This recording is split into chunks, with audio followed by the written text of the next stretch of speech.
Another shot saved by Stover. Centering pass to score! They take a 1-0 lead.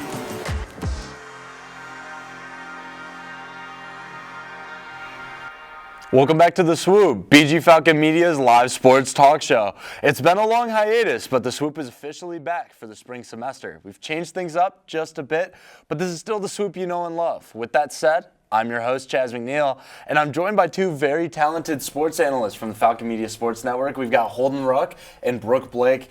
I don't know about you two, but what was more shocking, BGSU backing into the MAC tournament for basketball or that Eddie George hire for football? I mean, I think the 11th hour hire, Eddie George, it's got to be. I mean, the name recognition in this state speaks for itself.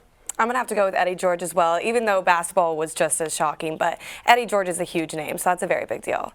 And, I mean, let's just lead right into that, because with what happened, it's felt like a decade since we went on spring break with how much news came out. You've got football, basketball, all of that stuff. And the biggest news was arguably Scott Loeffler making the decision to leave BGSU to be the quarterbacks coach for the Super Bowl champ Philadelphia Eagles. After just over a week-long coaching search, the Falcons settled on Heisman winner and Ohio State legend Eddie George to be their 21st head coach in program history. The Philadelphia native is the all-time leading rusher for the Tennessee Titans, as well as a cover athlete for Madden 2001. Coach George was hired on the recommendation of former BGSU and Ohio State head coach Urban Meyer, who coached for the Falcons in 2001 and 2002. I had the opportunity to be at Coach George's introductory press conference on Monday, and he had a lot of things to say about his ideas for BGSU. The goals as of right now is to win the battle of I-75, win the MAC, and then go play for a national championship. Those three things. And then we'll figure out the habits that are associated with that to accomplish that end goal. I don't know about you guys, but when that news actually broke, it felt almost fake. Because you look at the news coming out and it was like, yeah, the BGSU is looking at a quarterback's coach from Minnesota and they're looking at this. And also maybe Eddie George is in the mix. That was just insane to me. It really came through at the last minute, and when the news officially broke of the hire, it felt like Christmas morning. It's the kind of thing you can't believe that it's real, and just to have that kind of leader engineering such a turnaround at a program like he did with Tennessee State, and to have him coming here into the program now is just kind of unreal. Oh, yeah. Especially being an OSU legend like that, coming back to Ohio to coach at Bowling Green, that's huge. I mean, at the time, he was one of the second ranked in their school history in rushing yards, which is huge. And I mean, he has 10,441 rushing yards, like top 30 in the NFL. He's a really big deal, so it's really great for the Falcons. And I mean, on top of that, too, this is a guy that's in the College Football Hall of Fame. He was inducted in 2011. Like, this is just a legend through and through. But he's not just on his laurels in that sense either. You look at, you brought it up, Holden, what he did at Tennessee State. They averaged 3 wins in each season in the past 4 seasons before he got there. When he finally got to Tennessee State, this guy led them to back-to-back winning seasons for the first time since 2016-2017. That goes without saying. That's massive. And he took them to the FCS playoffs for the first time in over a decade since 2013. That's right, and you can look at the coaching resume and it's all there, the turnaround that he did for that program. And how often does a MAC program bring in a College Football Hall of Famer? Right. I mean, I think that almost speaks for itself. Yeah, and just like his coaching record's so amazing, his NFL record's just as amazing. I mean, he went to the Super Bowl in 2000. He was the Rookie of the Year in 1996. He has lots of things that he has in his past that really will help the Falcons, I feel. So.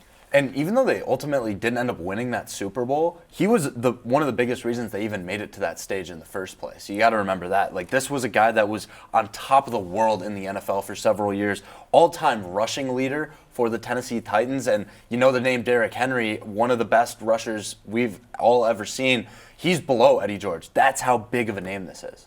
Absolutely. And again, you look at the resume, you look at the body of work as both a player and a coach, and it's just the kind of thing that a school like BG that has more resources than an FCS program is going to be able to build to unthought of new heights.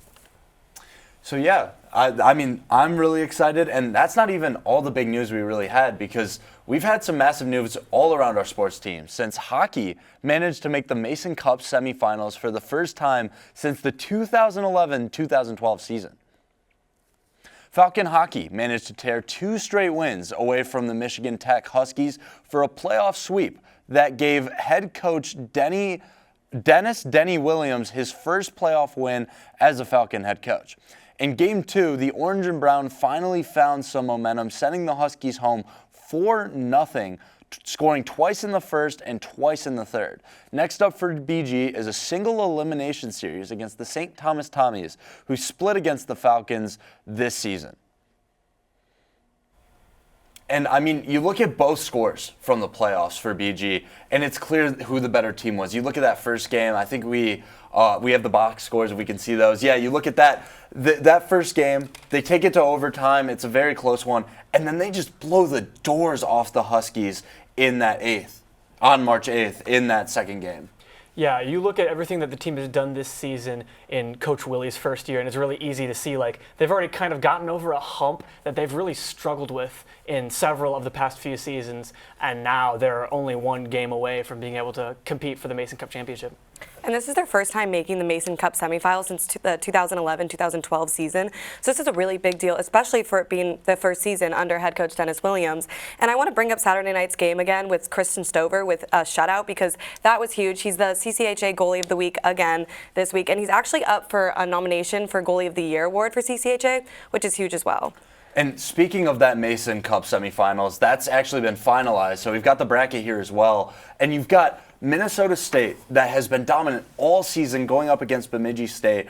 And then a rematch I'm really excited about, Bowling Green versus St. Thomas. They had a duel the last time they met at the Stro. That was a game that saw at the Slate, excuse me, not the Stro. I'm stuck on basketball for whatever reason, but it was one of those games where BGSU lost 2-1, and Jake Seibel for Minnesota State was just on a tear in that game, and Falcons, they were just not able to score as much as they'd like.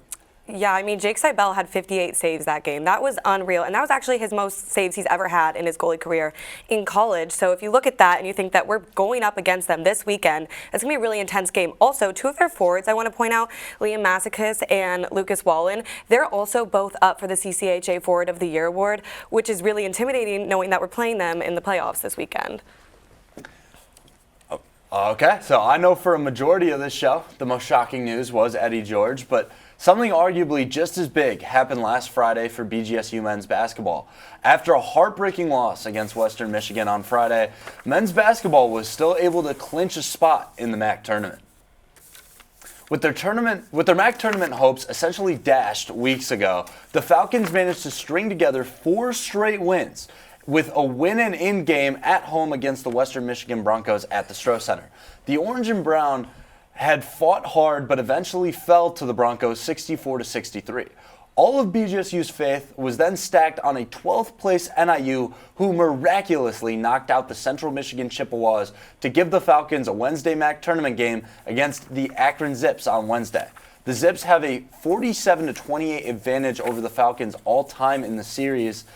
So now let's take a look at BGSU's path in the MAC tournament, because it's not really an easy one. They've got the number 1 seed, Akron. They have to win that game.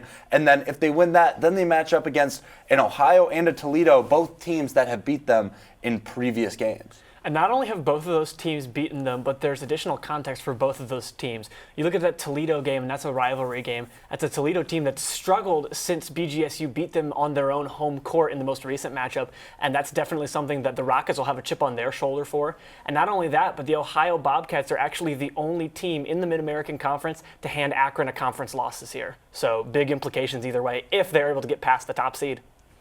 And I think getting past the top seed is the first struggle we got going on here. I mean, you're going up against amazing players on Akron. Nate Johnson, who averages 13.5 points per game. There's so many. The list could go on. They're the number 1 seed right now, so that's going to be a really intense game for the Falcons. And not only that, but when you look at the way Akron plays versus what BG has been kind of forced into by the injury woes, BGSU is primarily a 7-man rotation, whereas Akron has a lot of depth. 45 of their about 88 points in their regular season finale came from bench scorers. And we talked about this a little bit off camera, but I do want to bring it up. I think BGSU does have a chance in this game just because you look at some of the players that they have. Javonte Campbell, it's a little spoiler for later, but Javonte Campbell, he's an absolute dog on the court. He is so good, such a great leader. Marcus Johnson can shoot the lights out when he needs to. I feel like if you got to win one game, I think BGSU have a good shot just for that one game. Now, do they win the tournament? I don't know about that. I wouldn't go that far, but I think they've got a good shot. And you look at the way that the Falcons ended the regular season, too. 4 out of 5 with that only loss being that 1 point in the game dropped against Western Michigan. But you've got the guys you've mentioned. You've got Derek Butler, who had a phenomenal game in that loss against Western Michigan, and a guy like Jemai Felt, second most blocks in the MAC. Javonte Campbell leading the MAC in steals with the single-season record for this program as well. They've got the talent. They just need to get hot at the right time, and they could steal one from Akron. Yeah, 100%. I mean, those players are all amazing, like Derek Butler, Marcus Johnson. But I do want to add that this is Akron's most regular season wins in ever. So I don't know. It's going to definitely be intense, but I don't want to say the Falcons don't have a chance because they definitely do, and they definitely have the ability to do it if they try hard enough. So. And I think you're right about that. It's definitely a David versus Goliath situation, but I do think at the end of the day, we were pressing the panic button on the Falcons 2 months ago. This is a win for them. And now switching from men's basketball to women's, their team is also headed to Cleveland in a solid 6th spot with a game against Buffalo. Women's shot at the MAC tournament was a lot more certain than the men's, with the Orange and Brown being a strong contender all season. BGSU went 11-7 in MAC play this past season, tying for 5th place, but ultimately becoming the 6th seed in the tournament due to a tiebreaker. The 6th spot sets BGSU up against the 3rd-seeded Buffalo Bulls, who have won 4 straight against BG. The game will also be a rematch of 2024's MAC tournament that saw the Buffalo Bulls beat the Falcons 70-64, meaning that head coach Fred Shamil has yet to beat Buffalo in his 2-year tenure at BGSU. And we mentioned Buffalo, but there is the other possibilities if BGSU wants to win their first MAC championship under head coach Fred Shamil. You look here, same with the men's. They could end up playing Toledo in the second round if Toledo somehow clutch up and get through that against Central Michigan, who I believe Toledo's the 2 seed and Central's the 7 seed there. Yeah, it's certainly a tough ask for either of those teams. You know, any given game, one team can blow up. We know crazier things happen during March in college basketball all the time. But ultimately, I think the Falcons are really loaded with a lot of firepower. They've got so many players who can just explode for those 25-point type performances. And I think they're positioned quite well to get an upset over Buffalo. Yeah, I really think that we could actually do this. I mean, there are some players on Buffalo that you need to watch out for. Chelia Watson, 20.3 points on average per game. Kirsten Lewis-Williams, 13.9 points per average per game. So definitely going to be a hard matchup, but I think we could do it. And I want to say on top of that, too, after the Buffalo game, you know, it's a matchup against a 3 seed, but you wouldn't match up against a 1-seed Ball State, who's been kind of a world beater in the MAC for women's basketball. You wouldn't match up against them until the championship game if you made it there. And at that point, who's to say, you know, who's playing hot and who's not? And you're right about that. I mean, you look at some of those other teams that they're going to end up playing. You've got Ball State, you mentioned. I think Kent State can also make a run. Same with Miami. Those are 2 dark horse teams for me, where I think it's not, you've got the world beater in Ball State, but after that, there are so many contenders that BGSU's got to be up there as one of those stronger teams. Absolutely. It's definitely a really, really deep field in the women's side of the MAC. I think I would say more so than the men's field. I agree with that. And I think that also comes down to a lot of the talent. You look at some of those teams as well. Bowling Green, they've got a very talented group of seniors. You've got Amy Velasco, you've got Lexi Fleming, you've even got Erica Porter that are all stepping up at the time when they're needed to be. And to have that age, to have that experience, I think that goes a long way. And a lot of other teams in the MAC tournament are the same way for the women's. And I think it's their senior season, too. They're going to want to win, and they're going to want to go far. It's their last one with the team. So I feel like that plays into it as well. And we had a ton of massive performances to actually get us even to this point where we're talking about the MAC tournament this past week. But I think nobody's surprised with this week's Athlete of the Week, who is Christian Stover, a BGSU goaltender. This past weekend, Christian Stover was a brick wall for the Falcons, allowing just 1 goal through 2 playoff games, including 1 shutout, which was his 7th in his career and 3rd so far this season. Stover also tallied 43 saves versus the Michigan Tech Huskies, along with being nominated, as Brooke mentioned, as a top 3 finalist for the CCHA's Goalie of the Year this past weekend. To read more about Christian Stover, check out Athlete of the Week on bgfalconmedia.com. Now it's time for mine, I hope you guys' too, favorite part of the show. It's our Athlete of the Week projections. And I'm just going to kick things off. He has been a savior so far this season. Give me Javante Campbell. I hinted at it before. If Bowling Green wants to beat Akron, he's got to be the number 1 guy.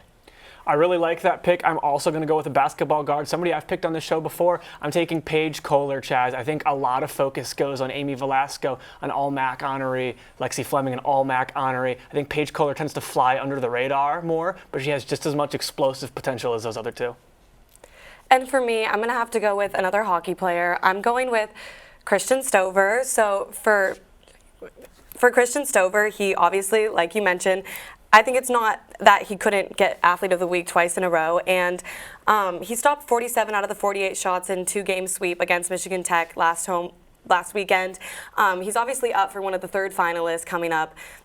He's an award winner, and this is his 6th, I'm pretty sure, weekly award of his career at Bowling Green. So. Now, Brooke, if you had to go with a secondary person, we know it's really hard to get back-to-back Athlete of the Week winners. Who would you go for your second person? I'm going to go with Quinn Emerson also. He had an overtime winning goal on Friday night, and then he also scored on Saturday, and I just think he's been really showing up this season. I mean, he has 6 goals, 8 assists, so he's been doing really well. Yeah, as I recall, had the winning in overtime and then starting off the next game scoring. He did. So, yeah, very big in playoffs last weekend. Strong pick. And what's really big for, I think, winter sports specifically, too, you got to trust the hot hand, especially when you get to the playoff situations. You got to go with the guys that are scoring. And that's exactly why I'm going with Javante Campbell. I'm dusting off my soapbox. You look at what he's done. You mentioned it before, Holden. He not only leads the MAC in steals, he leads by 20. Or I believe 26. It's 86-60. He leads by 26 steals. Unreal. And then on top of that, his ability to just be clutch in the moments. You look at, they gave him the ball against Western Michigan time and time again to kind of clutch up and get the win. He made the plays he needed to. It's just really tough to win 5 in a row. I'll tell you what, though, Chaz, a lot more of the scoring against Western Michigan in that last game was running through Derek Butler and Marcus Johnson. I do think with a lower scoring performance, if Campbell's going to have the kind of performance you think he's going to, he's going to need to have a short-term memory and be able to forget about that one because it was not his strongest scoring outing. And I think you're right about that. I really do like your pick, though, of Paige Kohler. Because for one reason, I like the idea that she's going back to the MAC tournament. She's got a second shot at this, and she's going to be, we mentioned all those seniors, she's going to be a face after that. And so to build up all that emotion, all that chemistry would be huge. Yeah, I think she's really, really just ready for the moment. I think she's shown a ton of growth throughout this season, including a lot of grit after, I believe, getting a broken or injured nose early this season, playing with the mask and playing through it and having strong performances in spite of that. I think she's ready to have her kind of big breakout moment in the tournament. So a lot of good picks from us, and I'm really excited because we've got so much action. And since this week has been packed with news, we're not going to have a feature this week, but coming up, we will have a full rundown of the tournament schedules as well as baseball. Stay tuned.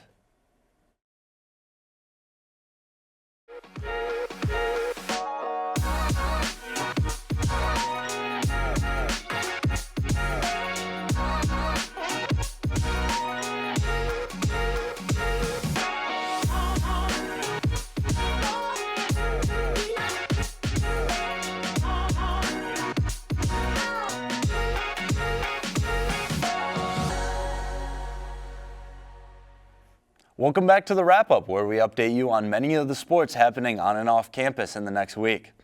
Men's basketball take to Cleveland for at least Thursday, March 13th, for a game against the top-ranked Akron Zips, where I feel like I'm the only one that thinks they're going to win, starting at 11 a.m.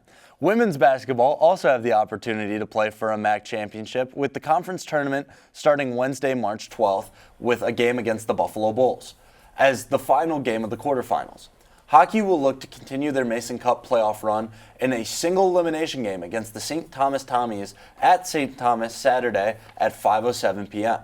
BGSU baseball is actually playing right as we film this in their home opener against the Tiffin Dragons March 11th, followed up by a weekend series against Akron March 14th, 15th, and 16th. And we've had so much news. It's really so hard to digest it. So let's go back to some of the bigger topics. For you guys, when Scott Loeffler announced that he was going to leave for the Philadelphia job, was there any other names that you had in your head besides Eddie George? Because I feel like Eddie George's name kind of came out of nowhere. Yeah, I think there were a lot of names being thrown around. A coordinator from UMass soon to join the MAC, which also felt like an odd one in conference. But regardless, I don't think there was one name that stood out as like, really, this is the splash hire. This is a guy that we know is going to step in and not only maintain the culture that Scott Loeffler established in his tenure, but also elevate it, take it to the next level, leave the helmet in a better spot. But I think Eddie George, kind of at the last minute, coming in and getting that job, as you said, is going to just elevate it even higher. I think there's always, when you're getting a new coach, rumors about who it's going to be, and it's hard to believe it until you really see it. So for me, I was just like, I'll wait and find out who it is. And then when I found it was Eddie George, I mean, a shock, of course. But Right, and I mean, to get a big name like that, that's always going to be huge. But before we do end up closing out our show, Falcon Media Sports Network's own Ben Korak and Nick Winholtz sat down with BGSU goalies to design their own personal helmets. Favorite story about Willie? I know only a year, but favorite thing that's happened? Yeah. What's your favorite one-liner? Often. Oh, often. You don't know what it means, but you know often. Often. Yeah. It says often a lot. He does say often a lot. Yeah. Off that.